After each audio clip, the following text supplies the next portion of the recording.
너희는 세상의 소금이라 너희는 세상의 빛이라. 이 본문은 우리 예수 믿는 사람 치고 이 본문을 한두 번 안 들어본 분들은 안 계실 것이고, 또 이 본문을 갖고 설교를 수없이 많이 들었을 것이다, 이런 생각을 제가 준비하면서 한번 해봤습니다. 근데 이 세상의 소금이고 또 너희가 세상의 빛이다, 이 말씀을 우리가 들을 때 여러분은 어떤 생각이 드십니까?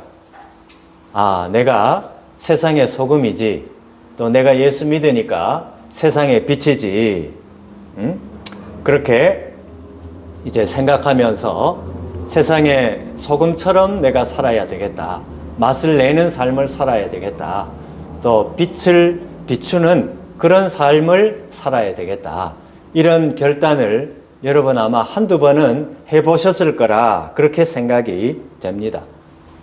지금 이제 여러분은 소금으로 혹은 빛으로 살고 계십니까? 왜 대답 잘 안 하십니까? 대답하려고 하니 조금 그런 것 같기도 하고 좀 안 그런 것 같기도 하고, 뭔가 소금같이 살려고 애는 쓰는데, 또 빛으로 살려고 애는 쓰는데 한 2% 정도는 조금 부족한 것 같다. 누가? 내가. 그렇죠? 아마 그런 생각을 하는 분이 많이 계실 거라, 그런 생각을 제가 해봤습니다. 오늘 본문은 여러분 잘 아시다시피 산상보훈, 예수님이 제자들에게 산에서 하신 교훈의 말씀입니다. 근데 산에서 말씀하신 이 예수님의 산상보훈에서 제일로 먼저 교훈하신 것은 뭔가 하면은 복에 관한 말씀입니다. 오늘 우리가 몇 절을 읽었습니까? 13절부터 봤죠? 여러분 5장 1절부터 12절까지 이렇게 쭉 보면 복에 관한 말씀, 이거를 예수님이 제자들에게 가장 먼저 말씀하셨다라는 얘기입니다. 왜 예수님이 제자들에게 아주 중요한 산상보훈을 하실 때 복에 관한 말씀을 제일 먼저 말씀하셨을까요? 그거는 이제 쉽게 우리가 생각할 수가 있습니다. 왜냐하면 제자들이 알고 있는 그 복, 그 전통적으로 내려오는 유대 사회에서 전통적으로 내려오는 그 복에 대한 생각이 너희들이 조금 잘못됐으니까 그 복에 대해서 바르게 알아라. 그렇게 그런 의도로 복에 관한 말씀을 제일 먼저 제자들에게 말씀하셨다 이거죠. 그래서 심령이 가난한 자는 복이 있나니 천국이 저희 것이며 하면서 이제 복에 대한 얘기를 한 개, 두 개 쭉 말씀을 하시는 거죠. 그래서 복에 관한 말씀 제일 먼저 말씀하시고 그 다음에 하신 말씀이 뭐라고요? 바로 오늘 저와 여러분이 함께 보는 이 본문, 너희는 세상의 소금이라 또 너희는 세상의 빛이라. 이게 산상보훈에서 두 번째 나오는 아주 중요한 그러한 주제로 예수님이 하신 말씀입니다. 왜 예수님은 제자들에게 하시는 이 중요한 말씀 중에서 너희는 세상의 소금이요 너희는 세상의 빛이라, 이 말씀을 제자들에게 아주 중요하게 말씀하셨겠습니까? 그거는 이 말씀이 중요하니까. 그렇죠? 중요하니까. 자, 근데 우리가 한번 생각을 해보면 예수님 당시의 세상, 예수님 당시의 유대 사회가 어떤 사회였겠습니까? 아주 살기 좋은 사회였습니까? 아닙니다. 우리가 쉽게 생각할 수 있는 것은 예수님이 지금 제자들한테 너희가 소금이다, 빛이다 라고 말하는 것은 지금 세상에 소금 맛을 내는 게 있다 없다? 없다 그거 아닙니까? 너가 빛이다 라는 말은 세상에 지금 빛이 있다 없다? 없다. 어둠 가운데 있다. 바로 그 얘기 아니겠습니까? 그래서 지금 이 말씀을 듣는 제자들, 또 예수님이 활동하던 이 당시의 유대 사회는 타락이 심하고 부패가 심하고 어둠이 심하고 억압이 심하고 그렇게 사회 자체가 암울한 그런 사회를 배경으로 하고 있습니다. 당시에 이 유대 사회는 여러분 아시다시피 로마 나라로부터 정치적으로 압제를 받고 있었던 사회 아니겠습니까? 그러니까 유대인들은 정치적으로 자유를 누리지 못하는 그런 사회입니다. 로마 나라에서 군대가 파견이 되어 가지고 사람들이 이제 행동에 제약을 받는 그런 사회가 지금 예수님이 활동하던, 지금 오늘 본문에 나오는 지금 이 제자들이 활동하던 이런 유대 사회였다고 하는 얘기입니다. 여러분, 유대인들이 이렇게 정치적으로 자유를 누리지 못하고 이렇게 암울한 상황 가운데서 있으면 유대인들끼리라도 똘똘 뭉쳐가지고 우리가 제대로 한번 살아봐야 되겠다, 이런 마음이 있어야 될 거 아니겠습니까? 근데 유대인들마저도 뿔뿔이 다 흩어진 거예요.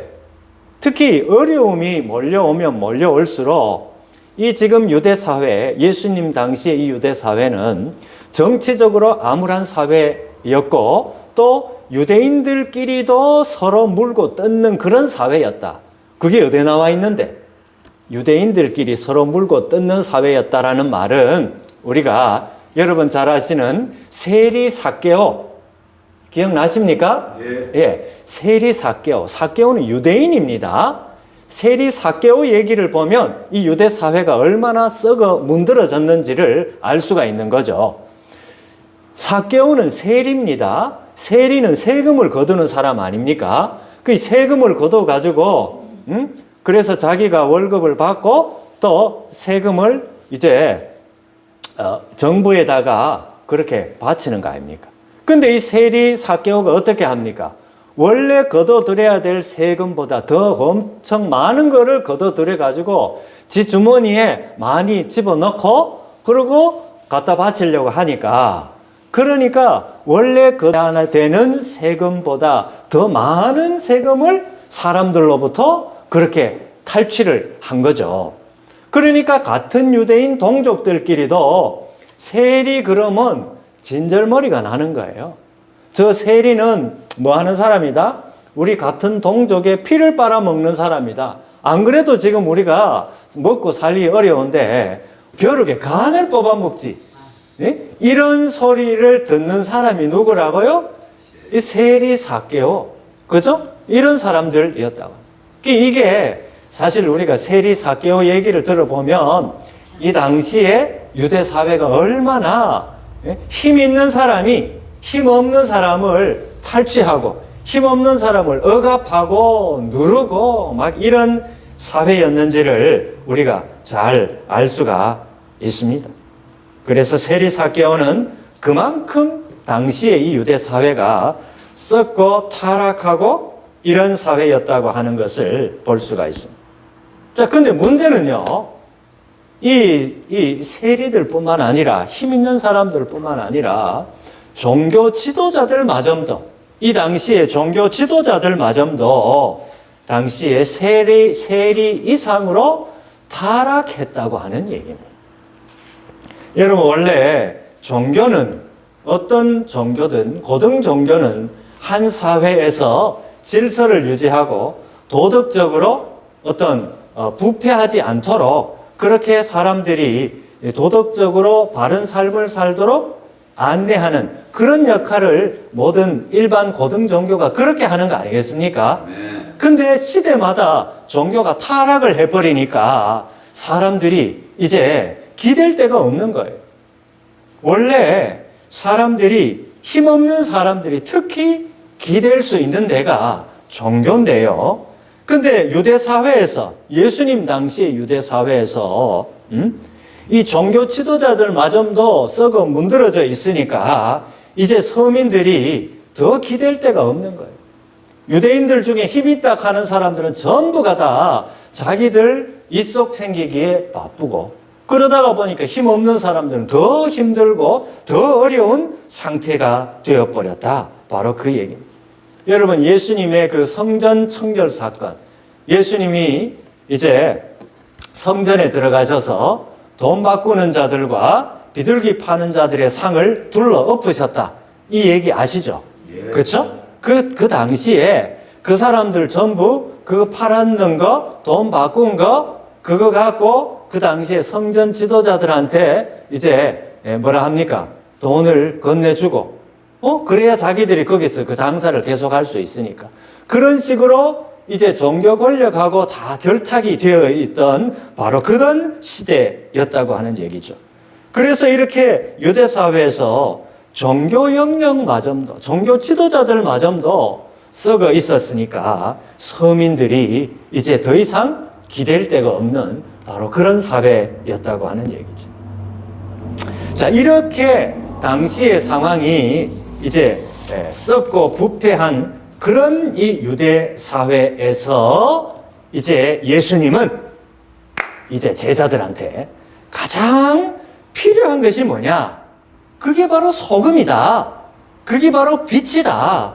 그래서 오늘 이 소금이다. 너희는 세상의 소금이다. 너희는 세상의 빛이다. 이 말씀을 산상보훈에서 두 번째로 그렇게 지금 말씀하고 있다. 바로 그 얘기입니다. 여러분, 당시의 유대 사회는요, 엄연히 신분상의 계급이 구분되어 있었습니다. 그래서 여러분, 자신이 속한 계층에 따라서 사회생활하는 그 생활의 범위가 딱 정해져 있는 겁니다. 만나는 사람도 정해져 있습니다. 사회적 신분이 있는 사람이면 신분에 걸맞는 사람하고 어울릴 수가 있습니다. 그러나 내가 남의 집 종살이를 하고 있다면 내가 만나는 사람들이 다른 집에 다 종들밖에 만날 수가 없어요. 계급의 차이가 다 있기 때문에. 그래서 신분상의 계급이 있던 그런 사회였습니다. 여러분, 이런 이 사회적 분위기는 이 힘든 사람들, 가난한 사람들, 그런 분들일수록 어디를 가든지 무시를 당하고 차별을 받고 억압을 당하고 이런 일들이 그냥 상시적으로, 그냥 일상적으로 행해졌던 그런 시대였다고 하는 거죠. 특히 복음서에 보면은요, 예수님이 질병을 고치시는 장면이 여러 군데 많이 나오지 않습니까? 근데 그 질병에 걸린 그 병자들 상당수는 그 당시에 힘없는 분들이에요. 가난한 분들이고 뭐 하나 기댈 데가 없는 분들이 바로 이 예수님 앞에 병 고침을 받으러 나온 이 병자들이었다고 하는 얘기입니다. 그러니까 이 땅에서도 육체의 질고를 갖고 고통 가운데서 살다가 은혜의 복음도 접하지 못하고 죽어가는 사람들, 이런 사람들을 보시고 우리 예수님은 긍휼히 여기는 마음, 그죠? 그 마음을 갖고 이제 그분들에게 예수님이 직접 소금으로 다가가신 것이고 예수님이 직접 빛으로 다가가셨다고 하는 얘기죠. 여러분, 오늘날은 어떻습니까? 여러분, 오늘날도 사실은 별반 다르지가 않습니다. 시대는 바뀌고 세상은 바뀌고 또 유대 땅이고 우리는 대한민국이고 뭐 다른 것 같지만 다르지가 않아요. 왜냐하면 오늘날 여전히 우리 사회에서도 소금이 필요한 시대 아니겠습니까? 빛이 필요한 시대가 아니겠냐 이 말씀입니다. 여러분, 우리나라도 여러분 시대마다 뭐 우리나라가 정치적인 이슈로 떠들썩하지 않을 때가 언제 있었습니까? 그렇죠? 시대마다 그렇게 해왔습니다. 그러나 어디 정치 영역만 그렇겠습니까? 그렇지 않습니다. 어느 분야 할 것 없이 소금과 빛을 필요로 하지 않은 부분이 어디가 있겠냐 이 말씀입니다. 그 말씀은 다른 말로 표현하면 썩지 않은 곳, 부패하지 않은 곳이 없다고 할 정도로 여전히 우리 사회에 부패가 만연하고 썩어 있는 부분이 만연한 것을 볼 수가 있다. 바로 그 얘기죠. 문제는 우리 종교 영역이라 할 수 있는 교회 역시도 예외가 아니라고 하는 얘기입니다. 겉으로 보면 여러분, 교회만큼 거룩한 곳이 어디에 있겠습니까? 거룩성을 유지하고 있는 듯 보입니다. 그러나 사실 교회 내부를 들여다보면 안 그런 경우를 우리가 얼마나 흔히 또 자주 보게 됩니까? 여러분, 우리가 교회가 거룩성을 잃어버렸다. 이거 여러분 뭘 보고 알 수 있겠습니까? 겉으로 드러난 뭔가를 보고 알 수 있다기보다도 교회 안에 뭐가 들어와 있냐 그거 보면 알 수가 있어요. 교회 안에 성공주의, 만몬주의, 기복신앙, 사제주의 뭐 이런 것들이에요. 교회 안에 그런 세속적인 가치가 들어와서 자리를 잡으면서 복음의 본질이 상당 부분 훼손이 되었다고 하는 바로 그 말씀이에요. 여러분 우리나라에는 세계적으로 자랑할 만한 엄청나게 큰 교회들이 즐비하게 있습니다. 그러나 큰 교회, 작은 교회를 막론하고 교회 내부를 들여다보면은 참으로 우리 스스로 부끄럽게 생각해야 할 부분이 한두 가지가 아니라고 하는 얘기입니다. 여러분 성경은 우리한테 사랑과 정의 이 두 가지의 균형을 잘 맞추라. 창세기에서 요한계시록까지 그 얘기를 하고 있습니다. 하나님은 사랑의 하나님이시죠. 또한 동시에 하나님은 의로우신 하나님이십니다.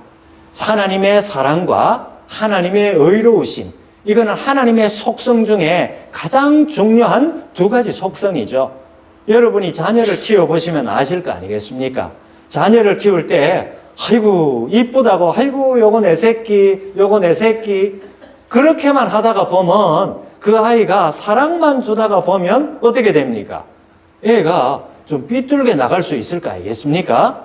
때로 좀 아니다 싶으면 회초리를 들 때도 있고 훈계를 할 때도 있고 교훈을 할 때도 있어야 되는 거 아닙니까? 자, 그게 바로 정의, 의로우신 하나님이 우리를 다루시는 방법이 한없는 사랑을 우리에게 베풀어 주시지만 동시에 우리에게 의로우신 하나님이시다. 바로 그 얘기죠. 바로 그거 아닙니까? 하나님이 우리를 이렇게 다루실 때도 사랑과 정의 이 두 가지의 균형을 잡고 우리를 양육해 가시는 것처럼 우리도 이 땅에서 살아갈 때 하나님의 사랑과 정의 이게 양손과 같은 것이죠. 이 두 가지가 균형을 이루어서 나아가야 복음의 본질이 훼손이 되지 않는다. 바로 그 얘기입니다. 근데 여러분, 이런 이 복음의 본질을 외면을 하고 세속적인 가치가 교회 안에 이렇게 슬금슬금 들어와서 교회를 삼켜버려다가 보니까 그러니까 교회 안에서 어떤 일이 발생합니까? 교회에서 강단에서 지금 제가 설교를 하고 있습니다만 강단에서 선포되는 이 설교가 성경 구절을 분명히 인용을 하기는 하는데 세속적인 가치를 하나님의 말씀으로 둔갑을 시켜가지고 그렇게 전하는 경우도 여러분 종종 볼 수가 있다고 하는 얘기예요. 성경 구절을 인용해서 말을 하니까 우리 성도들은 이게 세속적 가치라고 하는 것도 모르고 그런 세속적인 가치를 복음의 가치라고 잘못 그렇게 착각을 해서 세속적 가치에 오염되는 경우도 많이 있는 것을 보게 됩니다. 결국 그렇게 되면 어떻게 됩니까?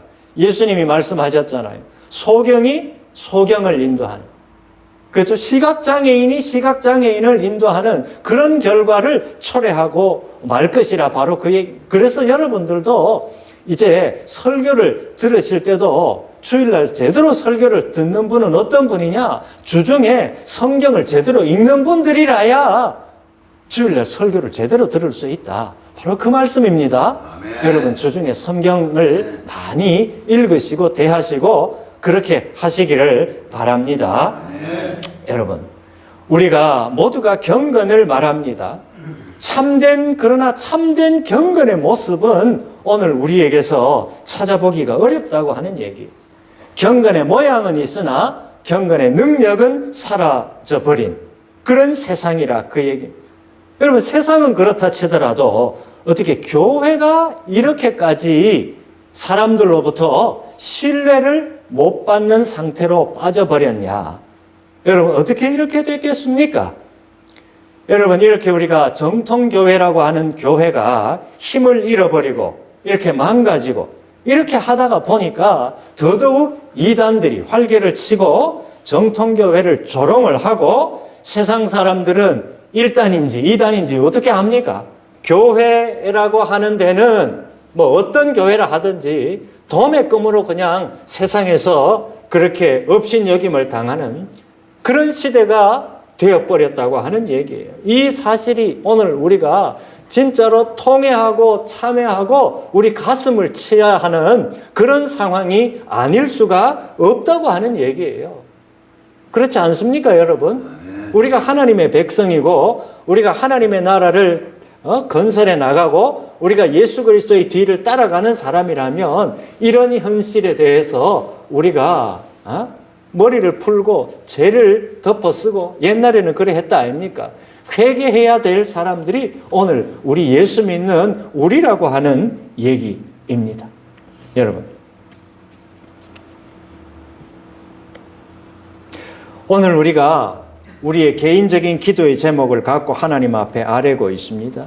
내가 속한 교회와 우리 나라와 우리 공동체의 기도 제목을 갖고 하나님 앞에 아뢰고 있습니다. 하나님, 우리가 이렇게 회복시켜 주시고 우리를 저렇게 고쳐 주시고, 그런데 여러분, 우리에게 가장 필요한 게 뭐냐?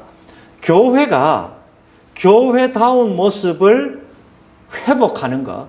이게 가장 중요한 거 아니겠습니까? 아멘. 이게 바로 교회의 교회됨 회복이라 그렇게 말합니다. 그러니까 교회의 본질이 뭡니까? 그럼 거룩성 아닙니까? 교회의 됨의 본질은 거룩성을 회복하는 것이고 그 회복된 거룩성을 계속해서 유지해 나가는 겁니다. 여러분, 거룩성을 회복하는 게 뭐겠습니까? 그게 바로 교회된 우리의 정체성, 곧 너희는 세상의 소금이다, 너희는 세상의 빛이다, 이거를 우리가 회복해야 된다. 바로 그 얘기입니다. 그게 바로 교회의 교회됨 회복이 바로 이거라 말씀이죠. 우리가 소금으로 부름을 받았는데 소금이 맛을 잃어버렸다는 거예요.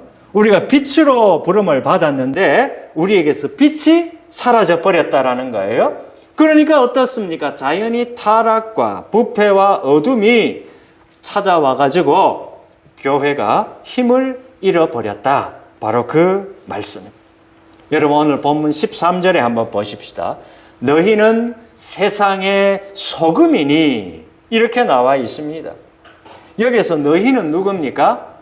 예수님의 제자들을 가리킵니다. 예수님의 제자들이 세상의 소금이라, 바로 그 말씀입니다. 지금 예수님은 제자들에게 너희는 소금이니, 너희는 노력해서 소금이 되어라, 그런 말이 아닙니다. 너희는 소금을 많이 갖고 있는 사람이다, 그런 말도 아닙니다. 너희 자체가 바로 뭐다? 소금이다. 바로 그렇게 말씀하고 있는 겁니다. 이거는 제자들의 정체성을 얘기하고 있는 겁니다. 성도들, 오늘 저와 여러분의 정체성을 얘기하고 있는 겁니다. 우리가 소금이 되어야 되겠다고 노력해야 해라, 이런 말도 아닙니다. 너희 자체, 예수를 믿는다면 믿는 너희가 바로 소금이라 그 말씀이에요. 이거를 우리가 알아야 돼요. 예수 그리스도를 나의 주님으로 영접한 성도는 누구나 세상의 소금이고 세상의 빛이다. 바로 그렇게 예수님이 오늘 우리에게 말씀해주고 있는 겁니다. 근데 여러분, 만일에 예수 믿는 우리가 이 소금 자체가 아니라고 한다면 우리는 맛을 내는 능력이 우리에게서 부족할 수밖에 없겠죠. 그렇지 않습니까? 세상에서 좋은 일 하는 사람들도 많이 있습니다. 안 믿는 사람들 중에서도 좋은 일 하는 사람이 많이 있어요. 그러나 예수님의 관점에서 놓고 보면 맛이 있기는 있을 수는 있지만 여러분, 제대로 된 소금 맛을 낼 수가 없다. 바로 그 얘기입니다. 여러분, 만약에 내가 소금이 아니라고 한다면 내가 가는 곳곳마다 어떻게 나로 인해서 맛을 낼 수 있겠냐? 바로 그 얘기 아니겠습니까? 내가 소금이라야 나한테서 나오는 모든 말과 행동과 삶 전체가 맛을 낼 수가 있다. 바로 그 얘기죠. 그 맛이 바로 예수 그리스도의 맛이고 우리 구원의 맛이고 썩는 것을 방지하는 맛이다. 바로 그렇게 말씀하고 있는 것입니다. 여러분, 이미 썩어 있는 음식에는 여러분 소금을 뿌립니까? 썩어 있는 음식에는 소금을 뿌려봤자 그게 다시 회복이 됩니까? 안 됩니다. 썩어 있는 거에는 소금을 뿌려봤자 되돌릴 수가 없습니다. 근데 여러분, 음식도 한쪽 부분이 썩어 있으면 거기에 소금을 확 뿌려놔야 어떻게 됩니까? 다른 음식에 부패가 그렇죠. 전염이 안 되죠. 그렇죠? 그렇습니다. 음식, 옆에 있는 음식, 아직 안 썩은 음식, 그거를 안 썩게 하려면 어떻게? 썩은 거에다가 소금을 확 뿌려야 돼요. 지금 안 썩은데도 소금을 확 뿌려야 돼요. 소금을 뿌려야 됩니다. 소금을 뿌리는 이유는 지금 온전한 음식이 더 썩지 않게 부패를 막을 수가 있다. 바로 그 얘기입니다. 이 사실은 여러분, 오늘 우리한테 뭐를 말해주는 거겠습니까?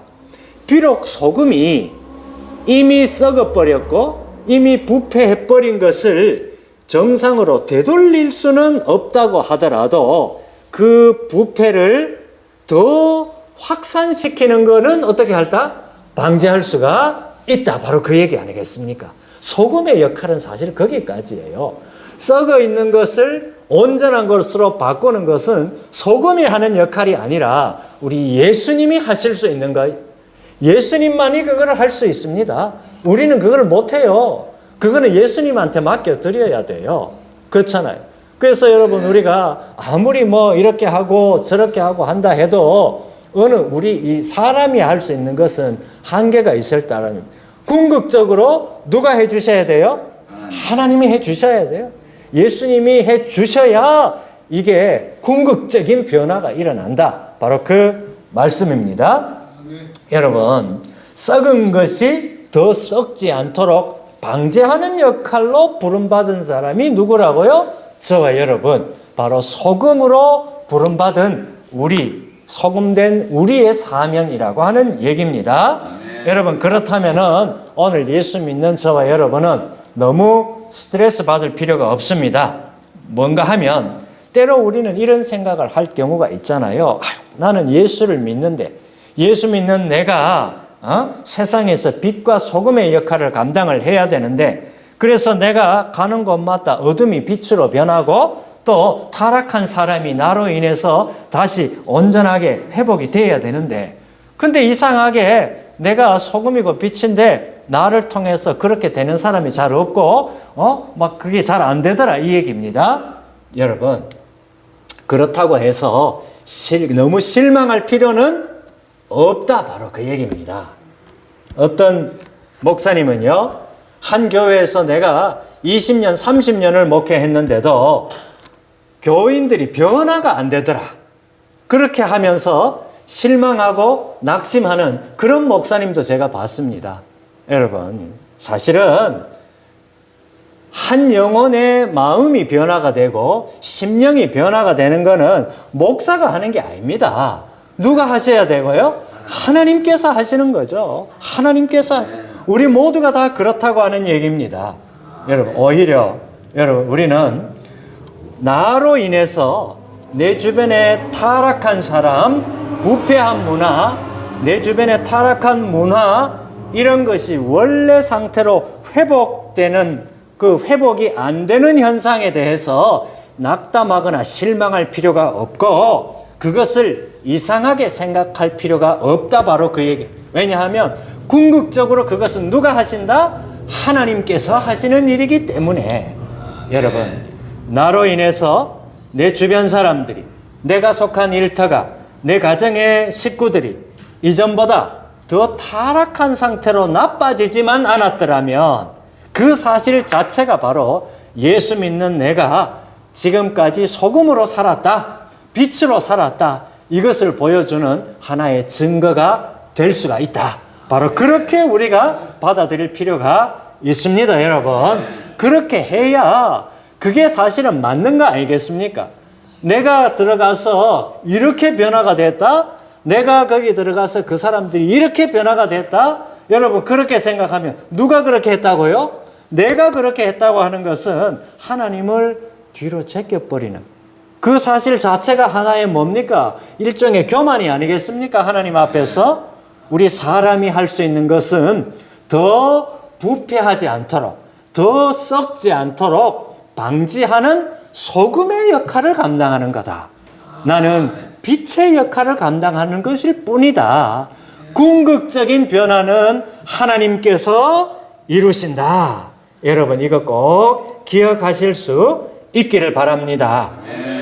여러분, 오히려 우리는 부패하고 타락한 사람을 내가 바꿀 수 없구나.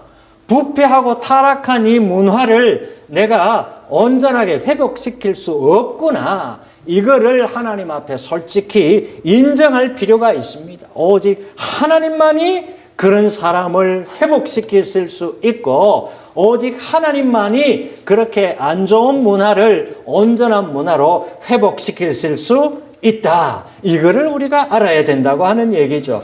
궁극적인 변화는 하나님만이 하실 수 있다. 여러분, 그래서 우리가 이 사실을 제대로 알고 있어야 우리가 아무리 우리가 노력해도 별로 우리가 겉으로 볼 때 변화가 안 일어나는 부분에 대해서도 낙심하지 않을 수가 있고 끝까지 주님의 뒤를 따라갈 수가 있는 거 아니겠습니까? 그래서 갈라디아 6장 9절에 이래 말씀합니다. 우리가 선을 행하되 낙심하지 말지니 포기하지 아니하면 때가 이름에 거두리라. 끝까지 주님의 뒤를 따라갈 수가 있다고 하는 얘기입니다. 여러분, 우리가 선을 행하다가 낙심하고 포기하는 이유가 뭐겠습니까?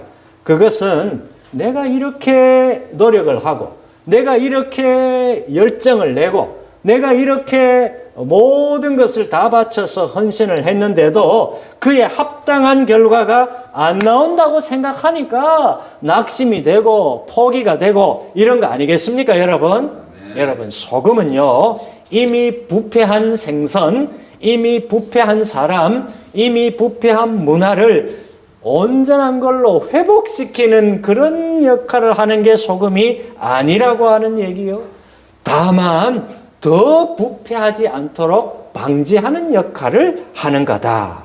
그게 바로 오늘 저와 여러분 소금된 우리에게, 소금된 우리 믿는 사람에게 주어진 사명이 바로 이 사명이다. 이거를 여러분 꼭 붙들고 살아가실 수 있기를 바랍니다.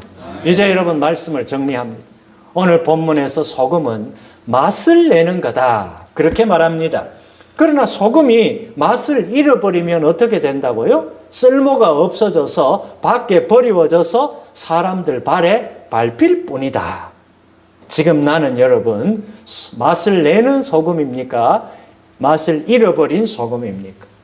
소금은 어디를 가든지 소금 맛이 나야 하는 거 아니겠습니까? 그게 바로 소금의 정체성이기 때문에 그렇다. 내가 소금이라고 한다면 내가 어디 가서 무엇을 한다고 하더라도 내 존재 자체로 인해서 내 주변이 밝아지게 되고 내 존재 자체로 인해서 주변에 맛을 내는 그런 역할을 하게 될 거라, 바로 그 얘기입니다. 여러분, 내가 나아가는 곳곳마다 나의 판단과 나의 결정과 나의 행동과 나의 삶 전체가 이 나의 삶 전체를 보고 내 주변 사람들이 하나님께 영광을 돌리게 되는 그런 역사에 쓰임받는 그런 참된 소금의 생애, 소금 같은 생애를 살아가는 저와 여러분 모두가 되시기를 주님의 이름으로 축복합니다. 같이 기도하시겠습니다.